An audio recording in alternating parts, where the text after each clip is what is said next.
Hello friends, आपका स्वागत है आपके अपने चैनल कृष्णा लर्निंग्स में। फ्रेंड्स, आज हम स्टार्ट करने वाले हैं 8th क्लास की संस्कृत की बुक का फर्स्ट चैप्टर, जिसका नाम है सुभाषितानी। सुभाषितानी का मतलब फ्रेंड्स सुंदर वचन होता है। फ्रेंड्स, इस चैप्टर में टोटल 8 स्टैंजा है। इस वीडियो में हम सिर्फ 4 डिस्कस करेंगे और 4 अगले वीडियो में डिस्कस करेंगे। और सेकंड वीडियो जो होगी फ्रेंड्स, इसका सेकंड पार्ट जो होगा उसमें हम इस फुल चैप्टर के शब्दार्थ भी डिस्कस करेंगे। सो फ्रेंड्स, दोनों वीडियो को जरूर देखना और एंड तक देखना। सो फ्रेंड्स, हमारा फर्स्ट स्टैंजा है गुणा गुणगेषु गुणा भवन्ति ते निर्गुण प्राय भवन्ति दोषा सुस्वादु तोया प्रवन्ति नदः समुद्र सागः भवन्त पेया। इसमें बताया गया है गुण गुणी मनुष्यों को पाकर ही गुण रहते हैं, वे गुण ही गुणहीन मनुष्यों को पाकर दोष बन जाते हैं। नदियाँ स्वादिष्ट जल वाली होकर ही पर्वतों से निकलती हैं, वे नदियाँ ही समुद्र में मिलकर न पीने योग्य जल वाली हो जाती है। फ्रेंड्स, इसमें बताया गया है संगति का हमारे जीवन पर बहुत ही बड़ा महत्व है, उसका प्रभाव हमारे जीवन पर पड़ता है। जैसे फ्रेंड्स, आप एग्जाम्पल ले सकते हो, अगर आप अच्छी संगति में बैठोगे तो आप अच्छी अच्छी बातें सीखोगे, लेकिन अगर आप बुरे बच्चों में बैठते हो तो उनका प्रभाव आप पर भी पड़ता है। इसीलिए इसमें बताया गया है किसी उत्तम चीज को रखने के लिए, जो अच्छी पवित्र चीज है उसे रखने के लिए, जो जिस चीज में पात्र में हम उसे रखते हैं वो भी पवित्र ही होना चाहिए। अगर जो पवित्र चीज आप किसी अपवित्र चीज में रख दोगे तो वो भी अपवित्र हो जाएगी, अशुद्ध हो जाएगी। इसलिए उस पात्र का भी साफ होना बहुत ही जरूरी है। जो गुण होते हैं वो गुणी मनुष्यों में ही गुण रहते हैं, लेकिन जो वो गुण होते हैं गुणहीन मनुष्य उन गुणों का मतलब या मूल्य उनका समझ ही नहीं सकते कि वो अनमोल है। गुणहीन मनुष्यों में तो गुण भी दोष बन जाते हैं। इस स्टैंजा में फ्रेंड्स एक नदी का एग्जाम्पल दिया गया है कि नदी समुद्र से मीठे जल को लेकर निकलती है, लेकिन वही नदी, मीठे जल वाली नदी, जब समुद्र में जाकर मिलती है तो वो खारी हो जाती है। जब वो पर्वत से निकलती है तो वो मीठे जल वाली होती है, लेकिन जब वो समुद्र में जाके मिल जाती है तो उसका पानी खारा हो जाता है। इसमें यही बताया गया फ्रेंड्स।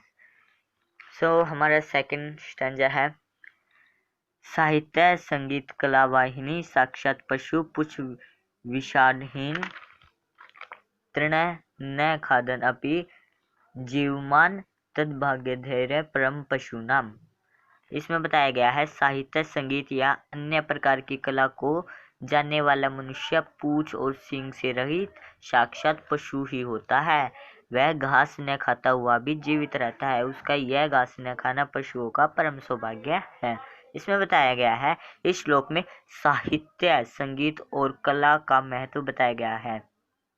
मनुष्य की पहचान किसी विशेष विधा कला या गुणों के कारण होती है। फ्रेंड्स, इसमें इस लाइन का मतलब है कोई भी अगर व्यक्ति है उसकी पहचान उसके कर्मों से या जिस चीज में वो अच्छा है उससे ही होती है। अब मान लीजिए कोई आदमी सिंगर है तो उसकी पहचान उसकी सिंगिंग से होगी कि ये बहुत ही अच्छा गायकार है, वो बहुत ही अच्छा सिंगर है। अगर कोई व्यक्ति है जो किसी चीज में अच्छा नहीं है तो कोई उसे कोई महत्व नहीं देगा, ठीक है, उसे लोग फालतू ही समझेंगे। विदाहीन मनुष्य आकृति से ही मनुष्य लगता है, आकृति से ही मनुष्य लगता है, अन्यथा उसे तो बिना पूंछ और सींग वाला पशु ही समझा जाता है। जैसे इसमें बताया गया है जो जिसके पास कोई विधा नहीं होती, जिसके पास जो कला नहीं होती, वो मनुष्य सिर्फ शरीर से ही मनुष्य है, नहीं तो वो बिना पूंछ और बिना सींग वाला एक पशु ही समझा जाएगा। आदमी की शक्ल वाला यह पशु जो होता है ये बढ़िया भोजन करता है, घास नहीं खाता। जो इसका ये घास खाना है ये भी पशुओं के लिए अच्छा है, क्योंकि कल्याणकारी है, क्योंकि अगर वो घास खाता तो मतलब जो जानवर हैं बेचारे, जो पशु हैं, उनको भी भूखा ही मरना पड़ जाता। हमारा थर्ड स्टैंजा है, इसमें है लुब्धस्य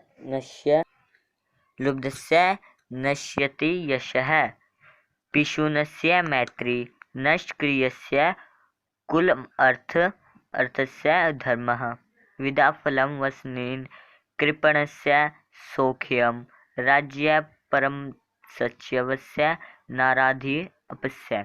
फ्रेंड्स, इसमें बताया गया है लोभी मनुष्य का यश नष्ट हो जाता है, चुगलखोरों की दोस्ती खत्म हो जाती है, कुल की परंपराओं का निर्वाह न करने वाले मनुष्य का कुल समाप्त हो जाता है। धन के लोभी का धर्म नष्ट हो जाता है। बुरी लत वालों की विद्या व्यर्थ चली जाती है। कंजूस सुख नहीं भोग पाता और जिस राजा का मंत्री आलसी हो उसका राज्य ही नष्ट हो जाता है। इसमें बताया गया फ्रेंड्स, यश चाहने वाले को लोभ नहीं करना चाहिए। जो भी जिसे भी मतलब यश चाहिए होता है उसे लोभ नहीं करना चाहिए। फ्रेंड्स आप इसमें शब्दार्थ में कंफ्यूज मत होना, मैं सेकंड वीडियो में सारे शब्दार्थ को मैं एक्सप्लेन करूँगा, ठीक है। यश चाहने वालों को लोभ नहीं करना चाहिए। जो चुगलखोर होते हैं उनकी मित्रता के लिए चुगलखोरी घातक होती है। कुल को बचाने के लिए कुल की परंपराओं का निर्वाह करना जरूरी है, ठीक है। मतलब जो कुल होता है उसको बचाने के लिए उस सारी हमें परंपराओं को अपनाना चाहिए। धन का लोभी परोपकार आदि धर्म के कार्य नहीं कर सकता। मतलब जो जिसे धन का लालच होता है वो कोई भी पुण्य नहीं कर सकता, धर्म नहीं कर सकता, वो धर्म का कार्य नहीं कर सकता। पढ़ाई लिखाई तभी सफल होती है यदि जीवन में किसी तरह की कोई बुरी लत न हो। इसमें बताया गया मतलब बुरी लत वाला जो व्यक्ति होता है उसकी जितनी भी पढ़ाई लिखाई है वो सारी व्यर्थ चली जाती है। इसलिए पढ़ाई लिखाई तभी सफल होती है जब व्यक्ति पूरी तरह से किसी भी लत में ना हो, वो पूरी तरह से स्वस्थ हो। राजा के मंत्रियों का सदैव जागरूक होना जरूरी है, अन्यथा पड़ोसी शत्रु राज्य पर हड़पने में देर नहीं लगाएंगे।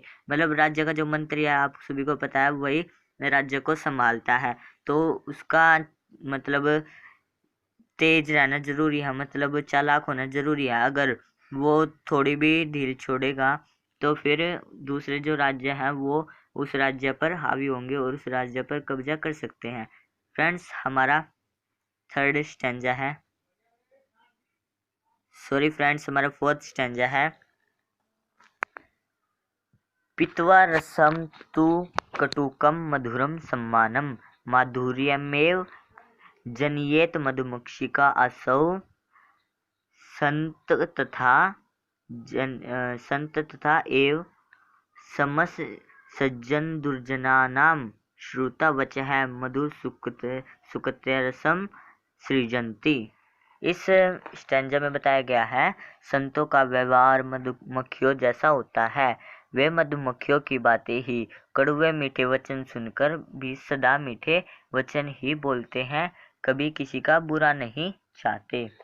इसमें मतलब है कि यह मधुमक्खी कड़वे मीठे रस को एक समान पीकर मीठा शहद ही बनाती है।